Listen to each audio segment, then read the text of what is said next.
മറ്റു ഭാഷകൾ പൊതുവെ നമ്മൾ പോകുമ്പോഴത്തേക്ക് നമുക്ക് കുറച്ച് ബാരിയേഴ്സ് പ്രശ്നം ഉണ്ടാവില്ല, ഇപ്പൊ ലാംഗ്വേജ് ആണെങ്കിലും അങ്ങനെയൊക്കെ. പക്ഷെ ഇത് വാലിയ പോലത്തെ ഒരു സിനിമ എന്ന് പറയുമ്പോഴത്തേക്കും അത്ര കോംപ്ലക്സ് ആണ്, അത്ര നമ്മളോട് ഭയങ്കര റിലേറ്റബിൾ കൂടെയാണ്. എങ്ങനെയാ ശരിക്കും ഈ ഫസ്റ്റ് ഡേ ഷൂട്ടൊക്കെ പോയിട്ടും ഇപ്പോ ഔട്ട് കാണുമ്പോഴത്തേക്ക് എന്താ ഫീൽ ചെയ്യണേ?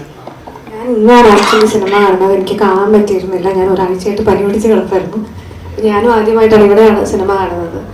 എനിക്കും അത് ഒരുപാട് ഇമോഷണലി കണക്ട് ആയിട്ടുണ്ട് സിനിമ. ഞാൻ സാറ് പറഞ്ഞതുപോലെ സാറിൻ്റെ ലൈഫ് ഫുള്ള് സാർ നമ്മളുടെ അടുത്ത് എല്ലാവരുടെ അടുത്തും പറയാറുണ്ട്, സാർ എങ്ങനെയാണ് സാർ മാരി സെൽവരാജ് ആയത് എന്നുള്ളൊരു കഥ നമുക്ക് എല്ലാവർക്കും അറിയുന്നതുകൊണ്ട് ഇത് കാണുമ്പോൾ മൂപ്പരുടെ സിസ്റ്ററിൻ്റെ മൂപ്പരുടെ ഫാമിലി ഈ കാണുന്ന ഊരിലുള്ള ആൾക്കാർ 19 പേര് മരിച്ചത് ഇവരുടെ റിലേറ്റീവ്സാണ് എല്ലാവരും മരിച്ചിരിക്കുന്നത്. സോ അങ്ങനെ ഒരാൾ ആ സിനിമ എടുക്കുമ്പോൾ അതിൻ്റെ പുറകിൽ ഒരുപാട് ഹാർഡ്ഷിപ്സ് ഉണ്ടാവാം, ഒരുപാട് ഇമോഷണൽ ട്രോമാസ് ഉണ്ടാവാം. ഇതെങ്ങനെ ഷൂട്ട് ചെയ്യുന്നതാണ് ഞാൻ ആലോചിക്കുന്നത്. കാരണം ബുദ്ധിമുട്ടായിരിക്കുമല്ലോ ഒരാൾക്കത് പിന്നെയും അതിൽ കൂടുതൽ ഗോ ത്രൂ ചെയ്യാന്ന് പറയുന്നത്. സോ എനിക്കത് നമ്മളതിനെ പാർട്ടായിട്ട് നിൽക്കുക, അതിൻ്റെ അദ്ദേഹത്തിൻ്റെ ലൈഫിൽ ഏറ്റവും ബെസ്റ്റ് സിനിമ അദ്ദേഹം ആഗ്രഹിക്കുന്ന അദ്ദേഹത്തിന് ഈ സിനിമയിൽ വന്നപ്പോൾ ഈ സിനിമ ചെയ്യണമെന്നായിരുന്നു ഏറ്റവും കൂടുതൽ ആഗ്രഹം. അപ്പം അങ്ങനെ ഒരു സിനിമയുടെ ഭാഗമായിട്ട് നമ്മൾ നിൽക്കുക എന്ന് പറയുന്നതാണ് ഏറ്റവും സന്തോഷമുള്ളത്. എനിക്ക് തമിഴ് അറിയാവുന്നത് കൊണ്ട് അങ്ങനെ ഒരു ബാരിയർ ഫീൽ ചെയ്തിട്ടുണ്ടായിരുന്നില്ല. മീൻസ് ലാംഗ്വേജിൽ ഡബിങ്ങിലൊക്കെ അവർ ഇരുന്നിട്ട് എല്ലാ സ്ലാങ്ങും ഒക്കെ അവർ തന്നെയാണ് കറക്റ്റ് ചെയ്യുന്നത്. ലാംഗ്വേജ് അറിയാവുന്നത് കൊണ്ട് സ്ലാങ് കുറച്ചുകൂടി ഈസിലി പഠിക്കാൻ പറ്റില്ല. അത്ര ടീച്ചർ ரொம்ப அழகா இருக்காங்க.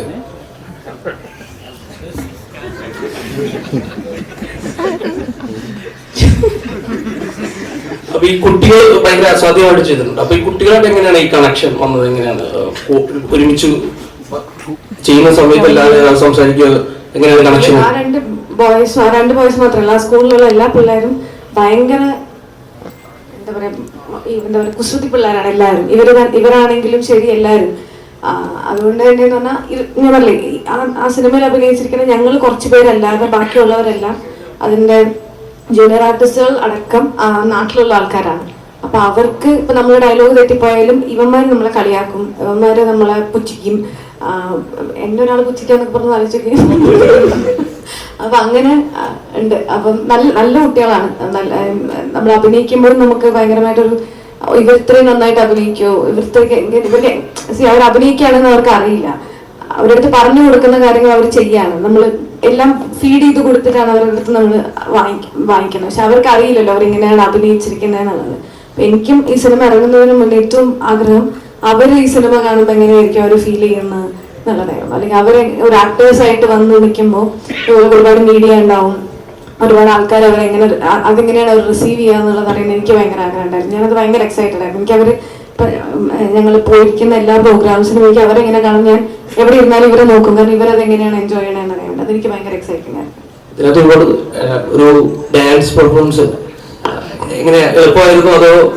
എളുപ്പമല്ലായിരുന്നു, അതെന്ന് പറയുമ്പോഴല്ല എളുപ്പമായിരുന്നില്ല. സാറും പിന്നെ നമുക്കൊരു ഡാൻസ് പഠിപ്പിക്കാൻ വേണ്ടി 2 പേര് വന്നിട്ടുണ്ടായിരുന്നു, അവരും കൂടെയാണ് ചെയ്തത്. ഒട്ടും എളുപ്പമല്ലായിരുന്നു. കാണുമ്പോൾ നല്ല അടിപൊളിയായിട്ട് ചെയ്തിട്ടുണ്ട്. അതിനെല്ലാം എളുപ്പമല്ലായിരുന്നു എന്ന് പറയുന്നത്.